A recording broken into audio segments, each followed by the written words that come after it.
GeM TV நேயர்களுக்கு அன்பான வணக்கம். அதிகாரம் 122 கனவு நிலை உரைத்தல் 1213வது குறட்பா பற்றி நாம் இப்பொழுது சிந்திக்க இருக்கின்றோம். நனவினான் நல்காதவரை கனவினான் காண்டலின் உண்டென் உயிர். நனவினான் நல்காதவரை கனவினான் காண்டலின் உண்டென் உயிர். நனவினான் நல்காதவரை கனவினான் காண்டலின் உண்டென் உயிர். நான் எப்பொழுதும் அவரே நினைத்து கொண்டிருக்கிறேன். அவர் பிரிந்ததை ஊர் மக்கள் எல்லாம் எப்படி பேசுகிறார்கள், வாயில் வந்தபடியெல்லாம் பேசுகிறார்கள். என்ன காரணத்துக்காக பிரிந்தான்? எங்கே அவனை காணோம்? வீட்டிலே காணோமே அந்த குடும்ப தலைவனை. எங்கே போயிருப்பான்? இருவருக்கும் தகராறு வந்து பிரிந்து விட்டார்களா? இருவருக்கும் சண்டை ஏற்பட்டு விட்டதா? அல்லது வேற எங்காவது வேலை நிமித்தமாக வெளியூர் சென்று விட்டானா? இவ்வளவு நாளாகி இன்னும் வரவில்லை என்றெல்லாம் பேசுகிறாள். நனவினான் நல்காதவரை, நேரடியாக வந்து எனக்கு இன்பத்தை கொடுக்க முடியவில்லை, கனவில் வந்து எனக்கு இன்பத்தை கொடுக்கிறார். அதனால் எனக்கு என்னுடைய உயிர் போகாமல் இருக்கிறது. நான் உயிரை மாய்த்து கொள்ளாமல் இருக்கிறேன். வருகிறார், கனவில் வருகிறார், என்னை மறக்கவில்லை, வந்து விடுவார், விரைவில் வந்து விட என்ற நம்பிக்கையோடு இருக்கிறேன். அந்த காலத்திலே குறுந்தொகை என்று ஒரு பாடல் இருக்கிறது. அதிலே தலைவனை நினைத்துக் கொள்கின்றாள், கனவிலே வருகின்றான், அப்படியே தொட்டு பார்க்கிறாள். முத்தொள்ளாயிரம் என்ற பாடலில் கூட இருக்கிறது, அந்த தொகுதியில் கூட இருக்கிறது. கனவில் வருகிறான் காதலன், கட்டி அணைக்கிறாள், எல்லா இன்பத்தை அனுபவிக்கிறாள். கனவிலே அப்படியே தொட்டு தொட்டு பார்க்கிறாள். அவருடைய மார்பை, அவனுடைய வலிமையான தோளை பார்த்து தொடுகிறாள். தோள் இல்லை, அவருடைய தோள் இல்லை, வலிமையான கரங்கள் இல்லை. ஏதோ ஒரு பக்கத்தில் இருந்த கட்டிலினுடைய கால்களை தொட்டுவிட்டாள்.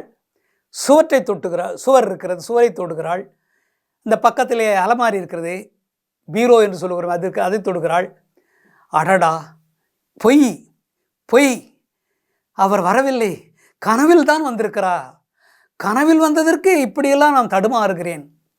கனவு என்று கூட தெரியாமல் நான் எதை தொடுகிறேன் என்று எதை தொட்டு, கணவனை நினைத்து கொண்டு எதையும் தொடுகிறாள் கணவன் என்று. கனவு. அப்படி அவளால் அந்த பிரிவை தாங்க முடியவில்லை. இந்த உயிர் நான் இருக்கிறது ஏனென்றால் அவர் வருகிறார், தினமும் கனவில் வருகிறார். என் மேல் அவருக்கு அக்கறை இருக்கிறது, என்னை அவர் மறக்கவில்லை, ஆனால் தான் கனவில் வருகிறார். அதற்காக நான் உயிர் வாழ வேண்டும். அவர் வரவில்லையே என்று ஏக்கத்தில் நான் உயிர் விட்டுவிடக்கூடாது. 4 பேர் 4 விதமாக பேசுகிறார்கள் என்பதற்காக என் உயிரை என்னை மாய்த்து கொள்ளக்கூடாது, உயிரோடு இருக்க வேண்டும். கனவில் தினமும் வருகிறார், என் மீது ஆசை இருப்பதால் தானே வருகிறார், என் மீது காதல் இருப்பதால் தானே வருகிறார். ஒவ்வொரு நாளும் கனவில் வருகிறாரே. அதனாலே அவர் நேரடியாக வந்து இன்பத்தை கொடுக்க இல்லை என்றாலும் கனவிலாவது வந்து கொடுக்கிறாரே, அதனால் நான் உயிர் வாழ வேண்டும் என்று உறுதியான உள்ளத்தோடு திரும்பி வருவார் என்ற நம்பிக்கையோடு காதலி மனைவி காத்து கொண்டிருக்கிறாள் என்று இந்த குறட்பா கூறுகின்றது. ஏனென்றால் கனவில் கூட மார்பை தொடு, அவரை அப்படி கட்டி அணைப்பது போல தொடுகிறார், எதை தொட்டு பார்க்கிறாள்.